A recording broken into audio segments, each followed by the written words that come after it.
Those of you that would like, I have these up here. You can grab them afterward.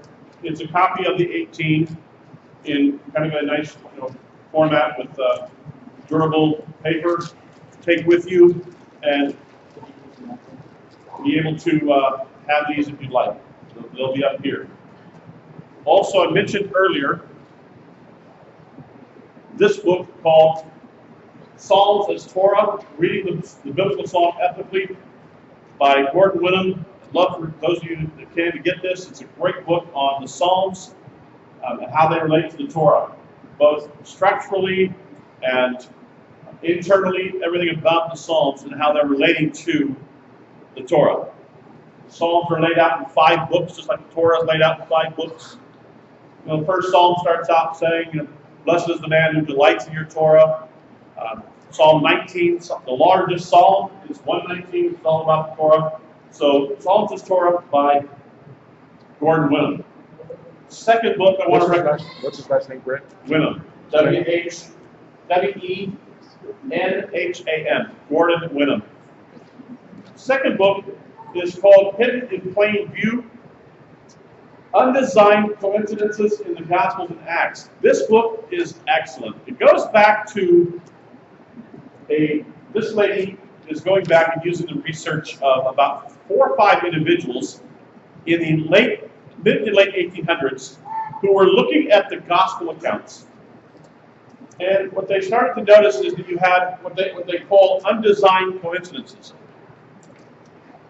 Let me explain what that means. So let's say I have 2 writers, writer A and writer B, and neither of them is aware of the other person's writing or aware of even of the other person, and they basically shows how each of these writers is verifying what the other said unintentionally.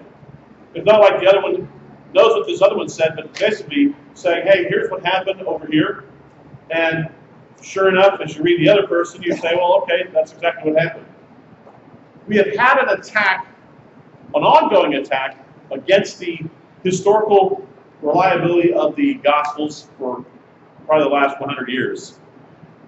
So this book goes a long way in showing that there is historical reliability in the Gospels because these undesigned coincidences show that you can look at these and see how they're working together, even though the 2 people were not collaborating. They were not coming together and trying to collaborate, didn't even know about each other necessarily, didn't know about each other's writings, and yet they're able to be put together, and you can see how they work together. So it's called Hidden in Plain View by Lydia McGrew. You can see this afterwards if you'd like. Lydia McGrew? Lydia McGrew. M-C, and then small c, G-R-E-W. It's called Hidden in Plain View: Undesigned Coincidences in the Gospels and Acts.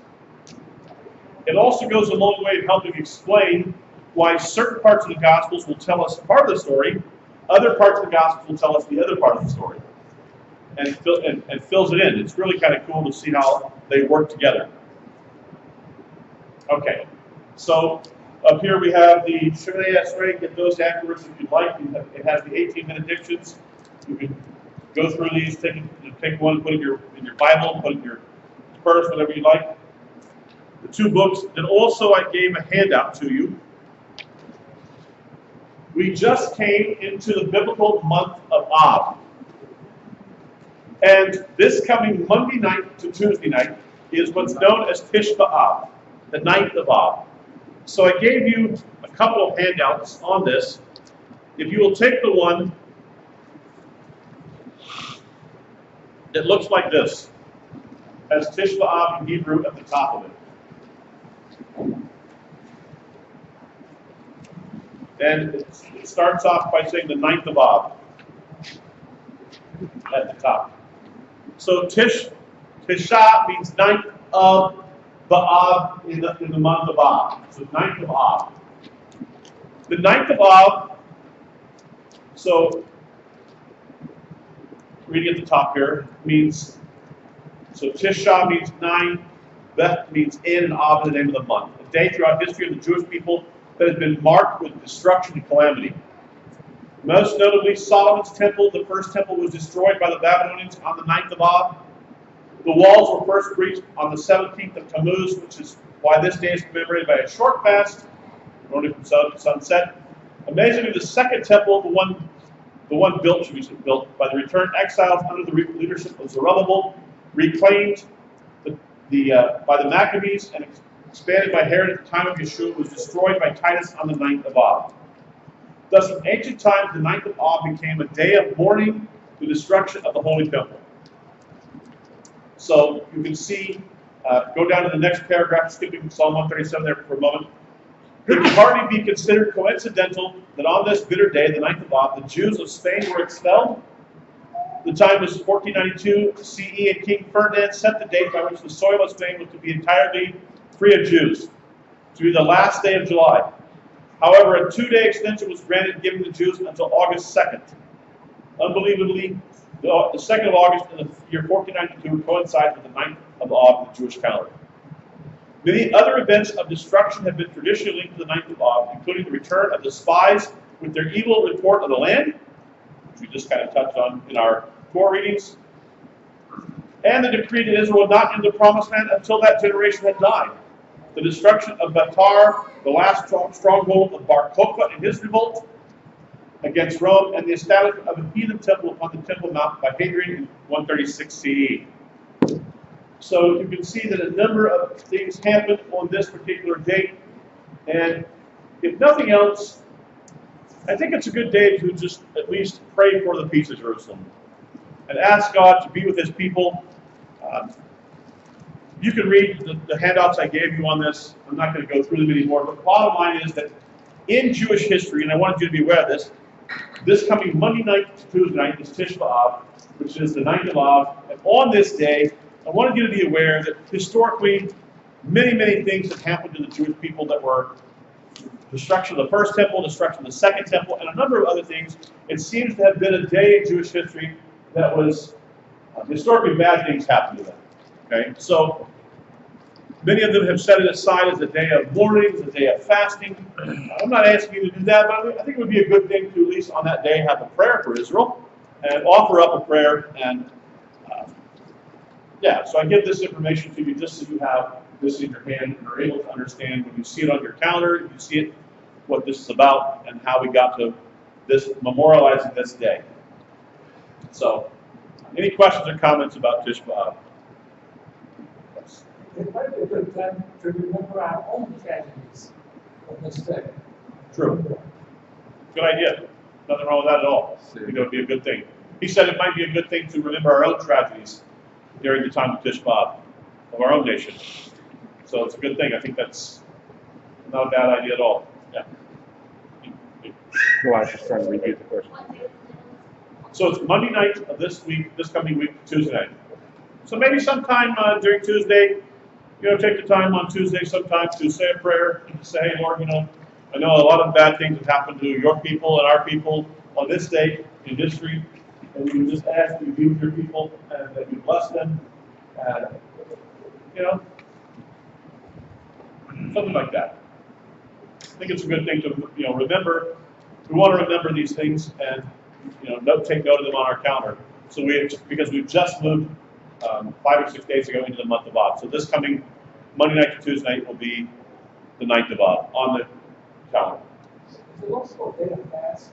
Yeah, typically in Judaism, Tish B'Av is a day of fasting. Again, I'm not going to tell anybody, it's tradition. Tuesday? Yeah, not Tuesday. I'm not doing it on Tuesday. No. So traditionally it has been, you can see the traditions. And I'm not going to say to anybody here that you have to fast that day. That's between you and the Lord, whatever you want to do. But it's a good, there's a lot of traditions that came up over this time as to what you shouldn't do. These come out of rabbinics as they attach different things to it. And so you can read that for yourself and see what they do. And again, you can do whatever you want to do to commemorate that. But I would encourage you to commemorate it. I think it's a good thing to stop and to at least acknowledge that there is, this is a day of mourning and a day of time where historically a lot of bad. I mean, you can look. If you look at a search There's a number of significant things that happen on this day over the years. So it just seems like the 9th of Av became a day of really negative things. So they wanted to stop and say, let's commemorate this and let's, take a time out to acknowledge. Any other questions or comments? So you have the material in your hands to read. You can do other searches if you'd like, but this gives you the basic ideas. Yes? It's also known that in 1792, because a lot of Jewish people came over with Columbus and New York. They proved the DNA that, especially in Mexico, those that have easy eat, like Hernandez, Gomez, Marita, their last name are Jewish. Yes, your Sephardic Jews, many of them come from Spain. So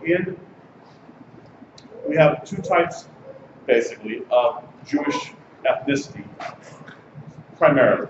I'm being very simplistic a little bit here. You have your Ashkenazic Jews, which were primarily European, primarily. And then your Sephardic, which are your Spanish-speaking, which goes to places like Argentina, Spain, Portugal. I lived in Portugal, so yeah, one time a Spanish province. So there's a lot more being done now regarding Sephardic Judaism, and we're finally in our lifetime starting to see more and more be done with them and said about them, and history coming out.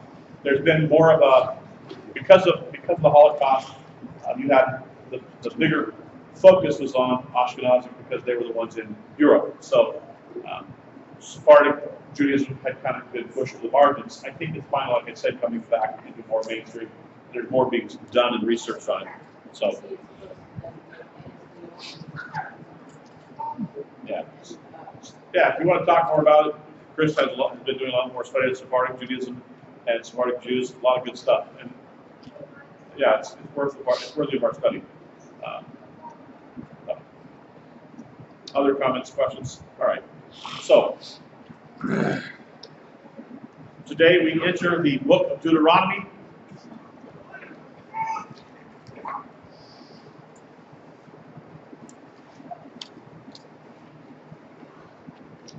I want to make a comment about our reading this morning with regards to this first chapter of Deuteronomy.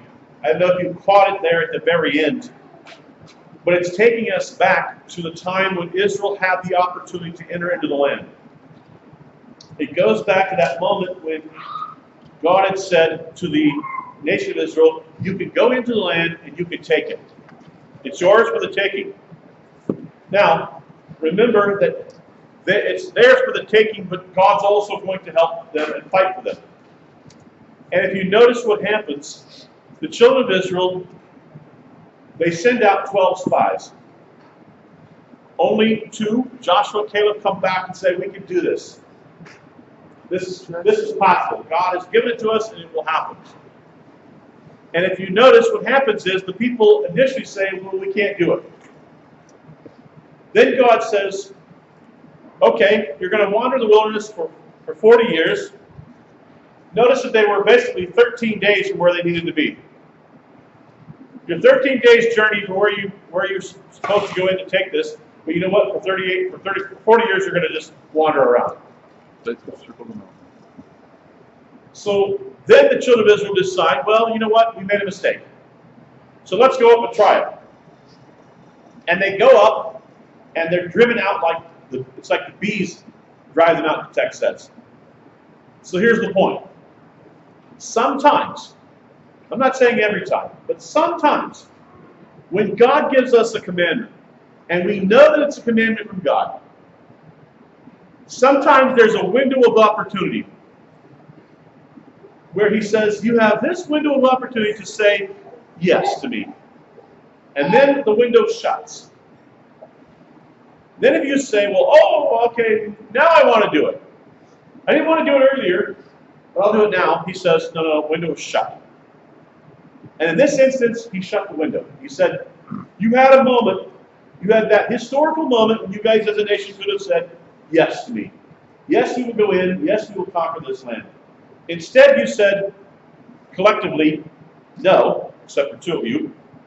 And the rest of you listened to the other 10, and you said no. Then when I came back and said, okay, well, there's going to be judgment, then you said, oh, okay, well, now we're okay with it. Now we'll do it. And God said, well, I'm not going with you then. This time I'm not going with you. It's like a And you go, you're going on your own. And they got defeated. Yes. I even heard about 5 foolish virgins. Yes. When they decided that, yeah, room's there to go. You know, Brent, there's a verse you can turn around and it still gives you the same effect. It's not before you who can be against you. Absolutely. It was at that time.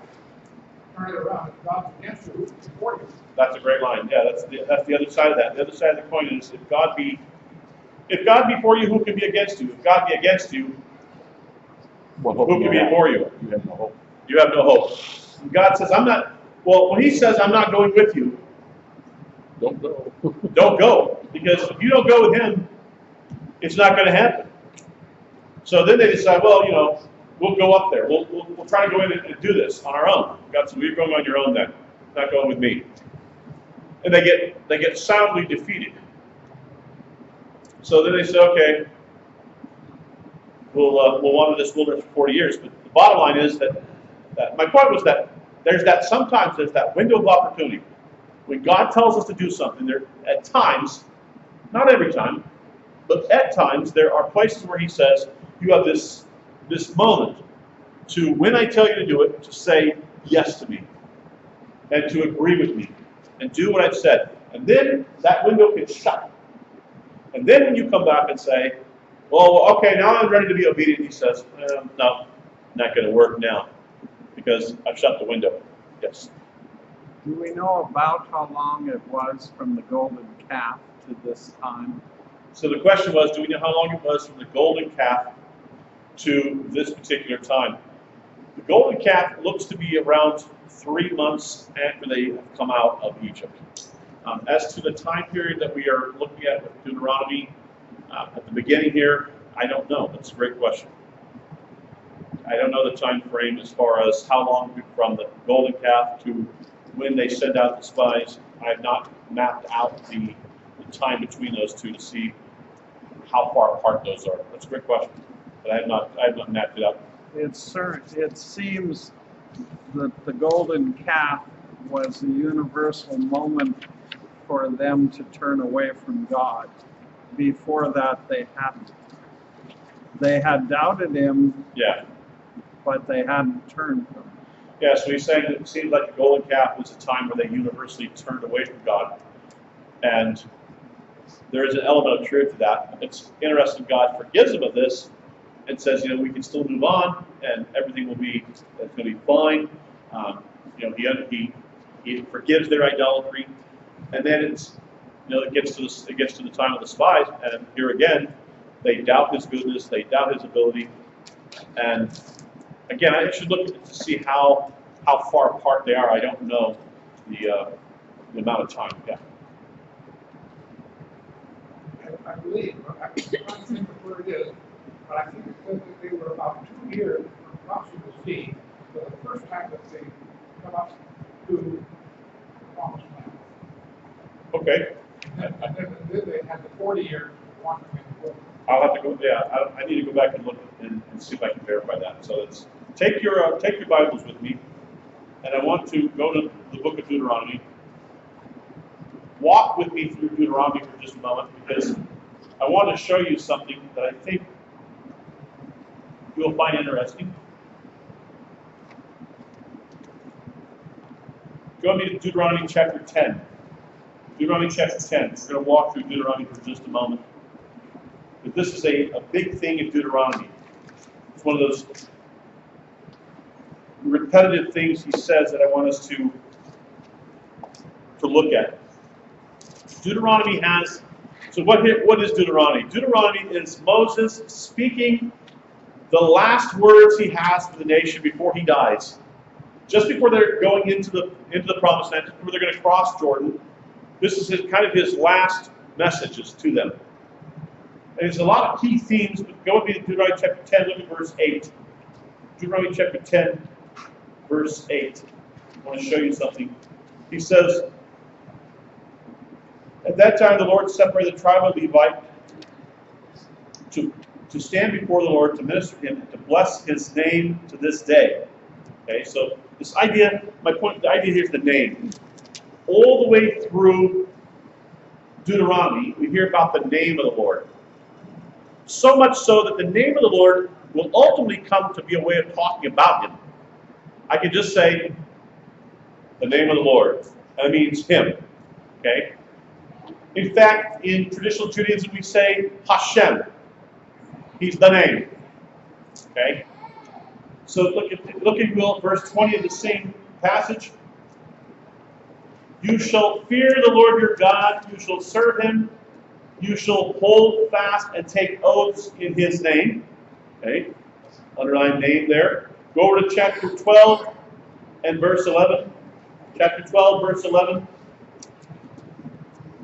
He says this, then there will be the place where the Lord your God chooses to make his name abide.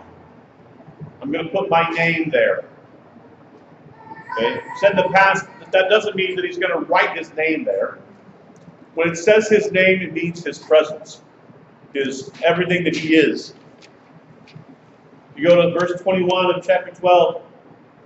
Verse 21, he says, if the place where the Lord your God chooses to put his name is too far for you, so to put his name again, but put my name there, my presence.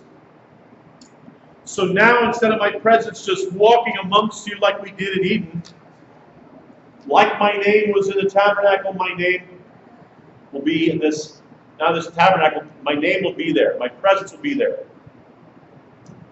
Go to chapter 14 of Deuteronomy, verse 23, 24. 14, 23, 24, he says this, and you shall eat before the Lord your God in the place where he chooses to make his name abide. The tithes of your grain and your new wine, and your oil of the firstborn of your herds and your flocks, that you may learn to fear, look at this, that you may learn to fear the Lord your God. And that's going to be another phrase that we look at. You may learn to fear the Lord your God. But if the journey is too long for you, so that you are not able to carry the tithe, or if the place where the Lord your God chooses to put his name is too far from you, when the Lord your God has blessed you, and he goes on, where he's going to put his name. Look at chapter 16, verse 2. We'll look at 3 verses in this text. 16, verse 2, he says this, therefore you shall sacrifice the Passover to the Lord your God from the flock and the herd in the place where the Lord your God, where the Lord chooses to put his name. Where he chooses to put his name. Look at verse 6. Verse 6 in the same text, chapter 16 says,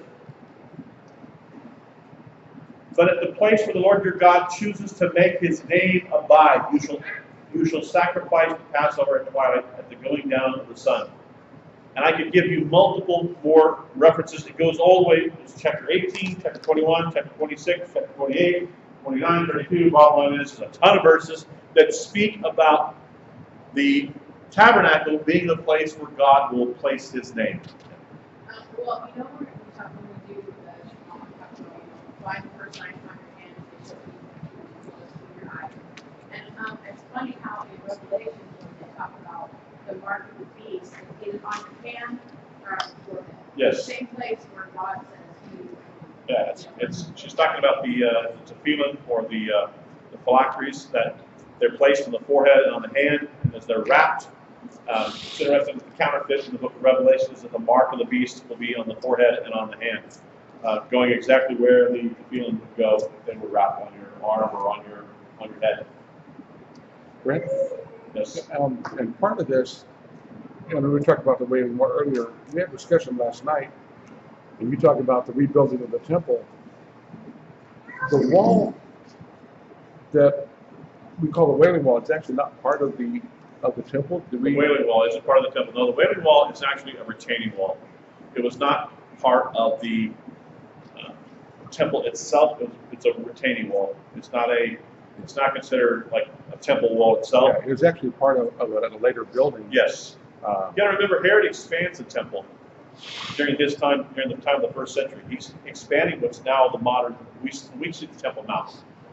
He expanded it greatly. He brought in a lot of dirt and built it up and expanded the amount of it such that the temple that we have, the tabernacle was small compared. The first temple was not as big as what Herod did. He builds up the Temple Mount area. In fact, if you go to Jerusalem, you can take a little tour along the base of the wall, and they'll show you these stones that are down there, and they give you a little insight into how the temple looked over different periods of time. You probably find this stuff online too, but basically they show how Herod comes in and builds this up, and how he is able to expand what we now know as the Temple Mount. It's about 38 acres. Isn't actually, though, all of that really now sort of an illusion, because wasn't the temple really the city of David on Mount Zion? And Yeah, that actually what the Temple Mount that we think of today is really the Fortress Antoniah. Probably and so. It's the exact same size as the typical Roman fortress. Yeah, so I have And heard. at the base of Yeah. that wall, it ends, it went to bedrock, and it's just carried stones. Yeah. And so, I mean, when Yeshua said not one stone will be left unturned. And so I think for all these centuries, it is just, it's been completely overlooked. And then the city of David is where the temple was, and so they Yes. can rebuild it. Right, they can. Yeah. We don't know. There's probably a good 4 or 5 good theories as to where it would go. Clearly, you have the southern steps excavation area where you have the southern steps of the excavation, and there is stones there that are on top of each other and they're falling down, and they believe that's maybe the place. The city of David actually is a little further out, so it's not even there. Although, interestingly enough, by the steps of the Temple Mount area there, you do have Mikvah Ot that is ritual immersion pools. So it's an interesting site. I will say this, just by way of something to think about in the architecture. I don't think I've mentioned this before, but in Chorazin, so if you go all the way up in the north, Chorazin is a synagogue. And in both Chorazin and at the southern steps, something interesting I find fascinating in the way that they built the steps. They built the steps where there's a short one and then a long one, then a short one and then a long one. And it's purposeful so that you cannot run in. If you try to run in, it'll mess up your steps and you'll end up tripping. And I noticed that at Chorazin, I noticed it at the Temple Mount, same kind of dimension, same kind of idea. So a short one and then a long one, because it doesn't allow you to get any kind of rhythm if you're running it. Because they don't want you to come in there fast. They want you to come in there in a contemplative way, in a way that's thinking about what you're doing, where you're going. And I also think, too, when you read the scriptures, the temple was by the only running water is the spring of Gihon. And then way down below that, they finally found the original pool of Siloam when they were excavating for new sewers. Right. There. And it's a huge mikveh. And so my hunch is what Herod did was, they had lots of cisterns up on, to feed. A Roman legion had 10,000 people, which is what that great big square would be. And so I think that Herod was just trying to do some really kind of masquerading things, and maybe made a mikvah or two up there so that, but used the water from these cisterns. So it wasn't running water. It was running water. Right. And fresh water, which those pools would not have been. Yeah. So that's. So there's really, I was just there. And so, it just really makes you stop and really rethink now and what's happening eschatologically. Yeah, and my view is this, so you guys understand where I come from and how I view in the scriptures. Do you know what word is paired most often with heaven? Zion. Earth. Heaven and Earth shall bear witness. Yes. as I live in the scriptures, what's going to happen is heaven is eventually going to come back down here, unlike when it was separated from heaven and earth in the beginning. In other words, Heaven and earth will coalesce once again. The new Jerusalem comes down out of heaven and rests here on this earth. What does God do? He scorches this earth to make it all new again. So the earth becomes new. And then what does he do? He remakes us in the resurrection. We are remade to be like him, so to speak. But we live here. Now it's a new here, but it's still back here. And I know it's kind of, we got 1,001 songs that are on heaven. We're all going to go to heaven. No, actually heaven's going to come to us. Heaven has been coming to us. He's been coming here. We're not going to be here when the earth is very stone from hell, and the works thereof are burned out. Yeah, he will protect us from all that. But the bottom line is that ultimately we'll be here. We will be part of heaven. It'll be a new heaven and a new earth. We will be new, it will be new, but it will be here. Yeah, for at least 1,000 years. For at least 1,000 years, which, by the way, is a very long time. So, I mean, not for you, Ray, but me. Ray's like, I've already lived 10% of 1,000. Now I'm good to go. Yeah, He's still only 90% more to go, and you're good. Ray came over on the ark, just in case you guys didn't know that. All right, so 2 more concepts in Deuteronomy that are huge. The fear of the Lord. What does it mean to fear the Lord? And this is a huge concept in Deuteronomy. Psalm 112, verse 1. Blessed is the man who fears the Lord, who greatly delights in his commandments. Right? So the fear of the Lord, as we're going to see it in Deuteronomy, is the idea of the commandments. Being obedient to the commandments. We're going to see this fear of the Lord concept over and over in Deuteronomy. And in the Psalms. And in the Psalms. In fact, I listed places in the Psalms that talk about the fear of the Lord. I have 1, 2, 3, 4, 5, 6, 7, 8, 9, 10, 11, 12, 13, 14, 15, 16, 17, 18, 19 places in the Psalms that talk about the fear of the Lord. All kinds of references to the fear of the Lord. But Deuteronomy, the Psalms again are the Torah put to poetry. And so the Psalms are going to talk about the fear of the Lord just like Deuteronomy does. So, fear of the Lord means obedience to his commandments. Kohelet, Ecclesiastes ends with, this is the whole duty of man, fear God and keep his commandments.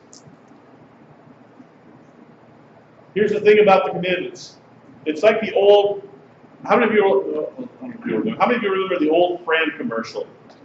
There's an old Fran commercial where the guy says, he's got this car and he says, do I have to change my oil and my oil filter?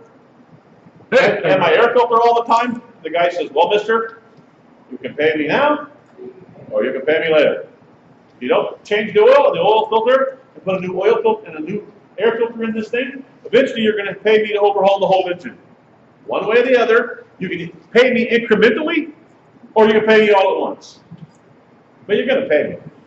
So in a sense, when it comes to obedience to the commandments, I hear people say all the time, well, I get to do whatever I want to do. I'm going to do whatever I want to do. I'm talking about believers. And they say, well, Grace. there's grace. We've got all kinds of grace. And it is true that we do have grace. But there's no fear of the But Lord. we also have commandments. Yes. And by the way, the commandments are grace. The commandments are for us. God doesn't need the commandments. He doesn't need them. They're for us. So, another word, major word in the Deuteronomy. I want you to look at one with me here. It's another major word. Go with me to Deuteronomy chapter 4. Deuteronomy chapter 4.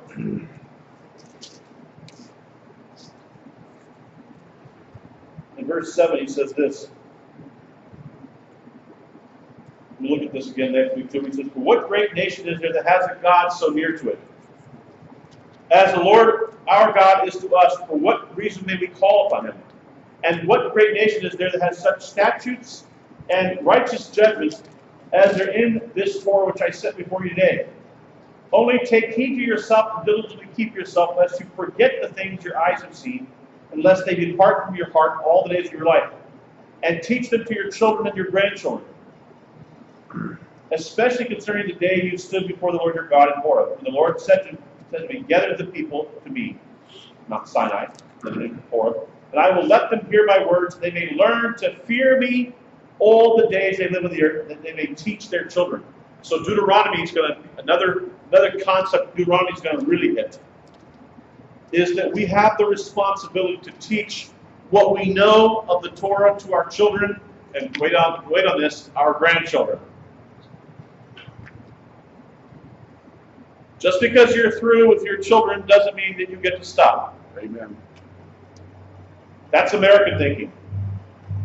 Western thinking, oh, I raise my children, send them out, and we're good to go. Torah says, no, you have responsibility to the next generation. And if You you're have to right- think multi-generational. So you are parents, and then you become grandparents. You have just as much responsibility to your grandchildren as you do to your children. To speak to them these words. The biggest responsibility I have to my children is to speak to them the truths of God's Word. To put them in awe of God. To say to them, God is incredibly awesome. He is gracious.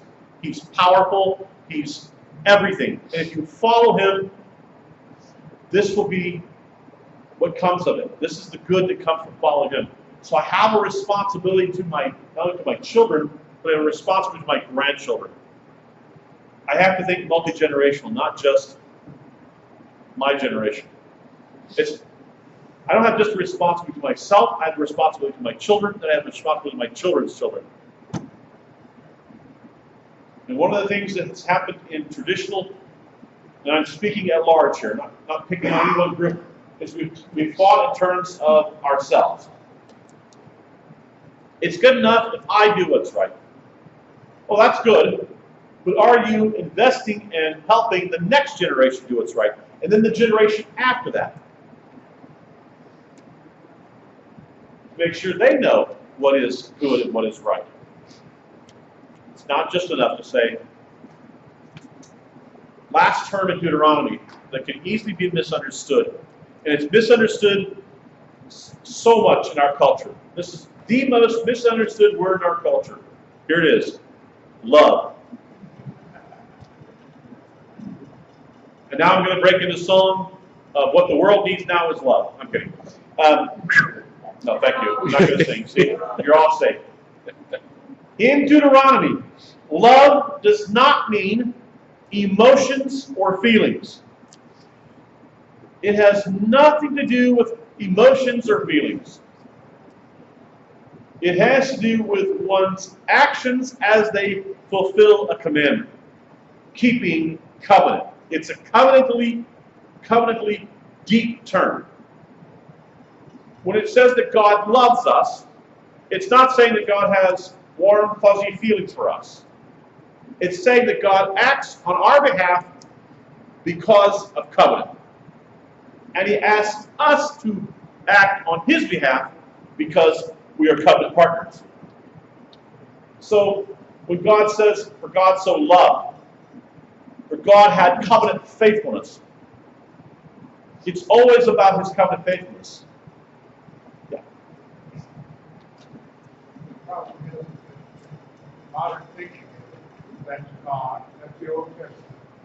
That's God. They split God's word in half. Right. They like to carry a few books to the right, but they throw off to the left way. However, the book to the right, you see that it says, he who said he has no sin is a liar. What is sin? Transgressing the law. Absolutely. I've been saying this. Look, you cannot have. Well, I think this is the reason you're bringing up a point that I think is huge. One of the reasons we have no longer churches at large or pastors saying anything about sin is because if there is no commandment, there can be no sin. If there's no commandments, in what way do you transgress? And there's no way anybody can say that you have transgressed or you have sinned if there is no standard. If all standards have been wiped out, then at that point, no one sins. So very seldom do you hear pastors in a pulpit speaking anymore about sin and saying that people actually sin anymore because there's no commandments. So kind of thinking back to this fear, fear Yirah versus fear Pihad are two different fears. There's different So, fears. Pihad is more, I'm afraid of you, I'm Right. scared, Right. okay, you're going to hurt me. Whereas Yirah almost could be translated into how we think of love. Thinking of Yirah being, true reverence, awe, worship of. Yeah. And so it's just another of these horrible English things that's gotten all messed up. Because Right. if that fear of the Lord Yirah is translated awe, wonder, reverence, amazing, you're the best. Right, and I even think the fear of the Lord is paralleled so many times with keeping the commandments. Exactly. So that you cannot say you fear the Lord, you reverence, you have awe of Him if you don't obey Him. Exactly. There is no fear of the Lord without obedience to His commandments. This is why the Proverbs can say, the fear of the Lord is the beginning of wisdom. It's one to believe, the other is the action on the belief. It's not only just do as I say, but do as I do. Yes. You do not believe something until you do something with it. Exactly. It's only Western thinking that says Right. that I can have belief and I speak a creed and that's what I believe. Well, anybody can use the words. The question is, will you do what He has asked you to do? Not will you just learn and have knowledge. Because if knowledge is the issue, then you have to say, we have the text that says, the evil ones, the demons, they believe. That is, they give mental assent to the truth. So in other words, they say, that is truth. He is truth. What they don't say is, I will bow to this truth. I will submit to this truth. So you can believe something to be true without submitting to that truth.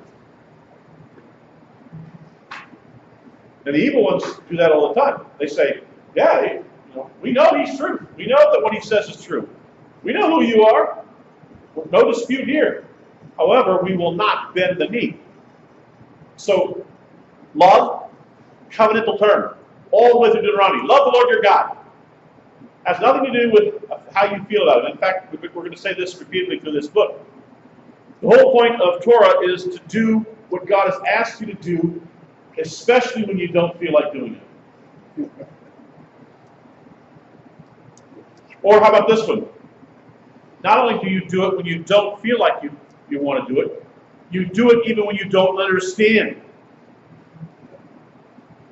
So this is another one of those Western mindset things. I will do it when I understand it. Too late. The Eastern mindset says the only way you're going to fully ever understand it is by doing it. Yeah. I think too, part of the enemy's major tactics, particularly in this last couple of decades, has been to take away the richness of language. And we have communicating by emojis and not by words. And so when you read the word fear, you read the word knowledge, is it Yodat? Is it Yodea? What is the meaning of the word? And I see this in working with young 20, 21, 22-year-olds at the college level who come out of high school who can't speak English. And it's troublesome because to communicate, you have to stop and say, do you know what this means? Do you know what this means? Do you know what this means? Do you know what this means? And that's what we're seeing in the scriptures. We're seeing in modern Christianity now. It's Right. just it's the dumbing down of the language. What we're seeing is that like for instance, you take the word, here's that classic word, aha, love. And you say, well, okay, in modern parlance, what does that mean? So, well, it means this, it means that, and they attach all these meanings to it that come out of our culture. And what we've done is we've deculturalized and de-Hebraicized what this means. Love is covenantal. Love is action. It's not has nothing to do with inaction or feelings or emotions, and it has nothing to do with other than it's covenant. It's connected and anchored in covenant. That God is covenantally faithful in everything He does. That's His love. That's how He demonstrates love. Then He says to us, this goes to John. Look at 1 John. Let's go to 1 John. Look at. Yeah, go ahead. You have a hand raised over here. If you have. Oh, I'm sorry. Oh, I'm sorry. Go ahead. I'm just thinking that the trust goes along with that too. And the model we have is trusting our spouses, and not being, trust is respected, but if it's not exercised, it's hard to trust, and if things are not true, it's hard to trust. Absolutely. And I think that God can say, try to trust me, you to trust me. Right. And let's face it, we always do things that are not fun, but. Word. So the word is allegiance. What God wants is our allegiance, but that comes from actions. Look at this is 1 John 5:1. See if this sounds familiar. Whoever believes that Yeshua is the Messiah is born of God. And everyone who loves Him, who begot, also loves Him who is begotten of Him. By this we know that we love the children of God, when we love God and keep His commandments. Weird. For this is the love of God, that we keep His commandments. And His commandments are not burdensome. For whatever is born of God overcomes the world. And this is the victory that has overcome the world, our faith. Say, our allegiance. So here it is. When you get to 1 John, nothing has changed. It's still love God, keep His commandments. For this is everything. Is that in the Greek the same as 1 Corinthians with all the nice stuff about love? It's a different love, right? I feel like 7 different Greek words for love interpretations. I only know 4 Greek words for love.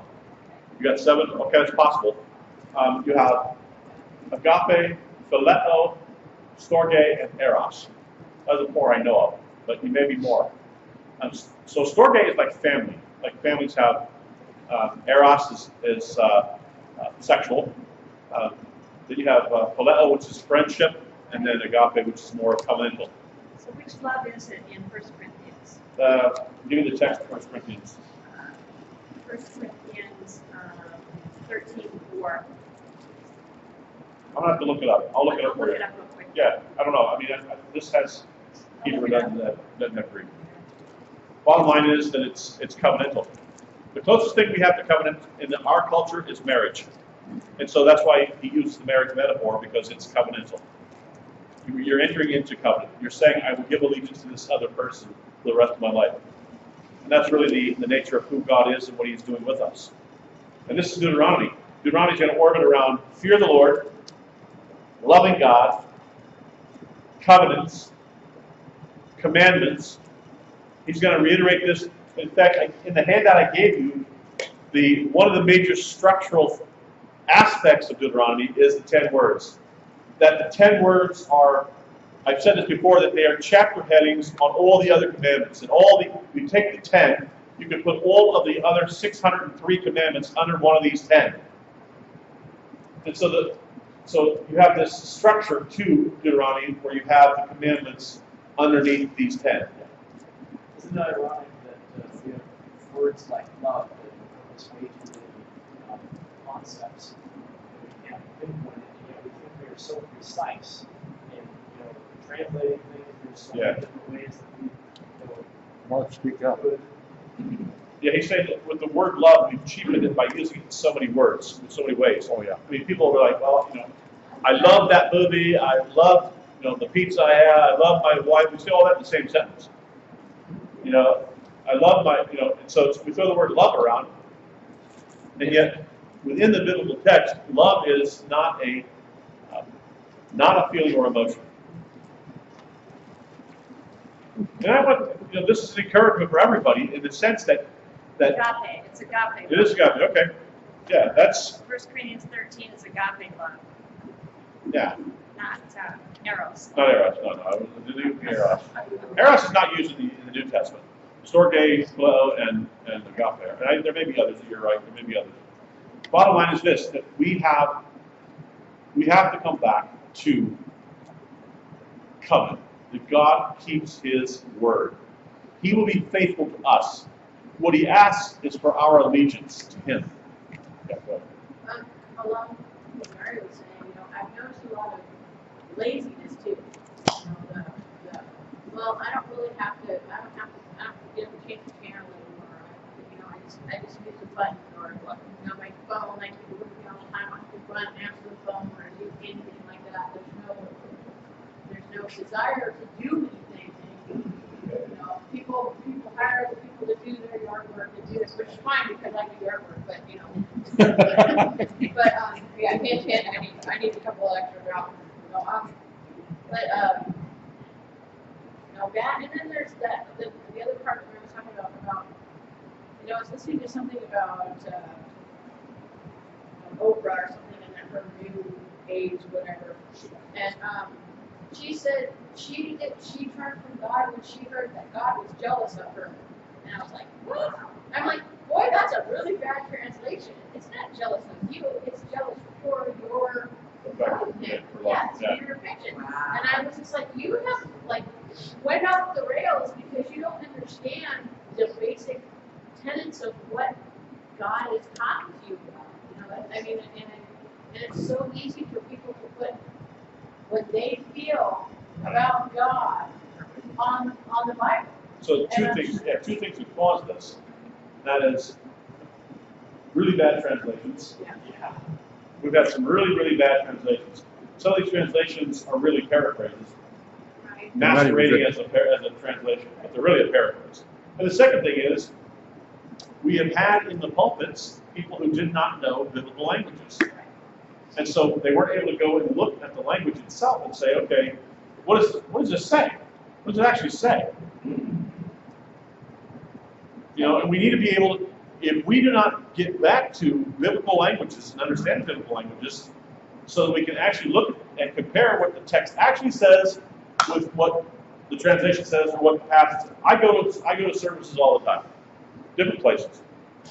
And you go and you listen, and somebody will stand up and they will quote a text. And it's completely out of context. Hear me when I say this. I can make the Bible affirm anything if I take it out of context. I can make it affirm just about anything. Here's a classic one. I've mentioned this one before. Here's a classic one. People get up and say this one all the time in churches. By the way, you need to read Eric Bargerhut's 2 books on the most misused verses and the most misused stories. He's right. How many of you have heard this one? Don't raise your hand you've heard this one. We get to the time where people will take up an offering. Oh, yeah. No, see, we're going to pray. We're going to pray. Sorry, so we're going to pray. And they say, well, it's time to pray because we know that where 2 or more are gathered in His name, there He's in the midst of us. Here's the problem. The 2 or more, or 2 or 3 are gathered together in my presence, has nothing to do with prayer. It has everything to do in Matthew 18 with community discipline. Look at the context. It's community discipline. And he's quoting the 2 or 3 are the 2 or 3 witnesses. Witnesses to whatever has taken place. That's going back to the Hebrew Scripture. That's where you have to have the 2 or 3. I don't need any of you, and you don't need any of me, to be around when you pray. This is also a problem of not going back to the Old Testament or to the. Well, it's context. Yeah, context. So here's the big C. It's the big C of it's the number 1 rule of pitching, and it's the number 1 rule of real estate. Location, location, location. If you take something out of context, you can make it say anything that you want it to say. So what is the context in which it's being said? want the other 3 Greek words for love? Sure. Okay. So 3 other Greek words. Ludos, which is playful love, pragma, which is long-standing love, and philautia, love of self. Love of the South. Okay, there you go. Well, that's. All right. Yes. Are any of those in the New Hold on, Testament? hold on. Back here. For me, Quiet. Just a second. Hold on. Go ahead. I have a question or a statement. Sir, Joshua was from what tribe? Joshua is from who?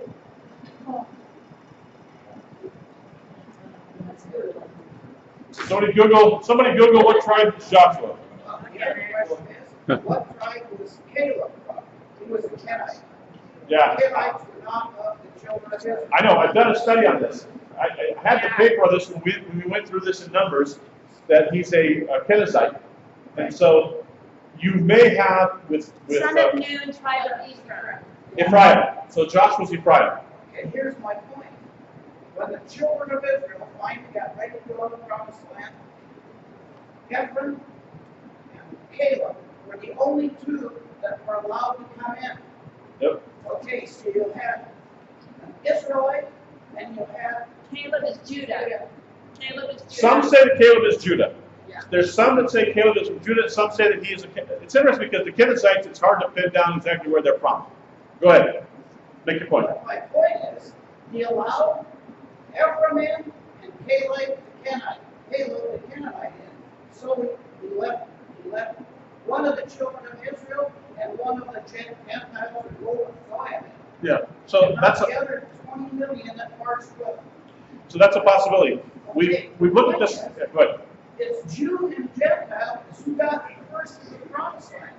Yeah, I've argued that. I mean, there's a case that you can make for Caleb being related to or affiliated with the Judahites, and there's a case you can make for him being non-affiliated, depending on how you read his lineage. Son of Jephunneh from the tribe of Judah. Yeah, but there's also some other texts that say he's a Kenizzite, and so then when you trace the Kenizzites back, you say, His mother was Kenizzite. it may be dealing with his mother and father. That's what we may be dealing with. Yeah. But Ephraim and Manasseh were half Gentile. Yes. And you had the mixed multitude that were That's Gentiles. Exodus 12:38, and then in end of Genesis, you have Jacob adopting Ephraim and Manasseh. So yeah, by adoption, Ephraim and Manasseh, who were born to an Egyptian mother in Egypt, become part and adopted into and become part of the 12 tribes. Joseph gets 2 portions, so to speak. So adoption, the Commonwealth of Israel is not a new thing. Adoption is not a new thing. No. When you graft a piece of a branch into another Yeah. piece, you actually marry them together. So you're So- marrying 2 separate branches. I think Scotty's point is well taken. I think that maybe it's the issue of his mother's side versus his father's side that you can also. We'll show you the Kenizzite side. It's interesting that maybe here we have an incident of a Jew and a Gentile both going in, or just right the Gentile going in. Clearly, we had the adoption of Ephraim and Manasseh, showing that God's intent all along was to bring Us together. everybody together. All right.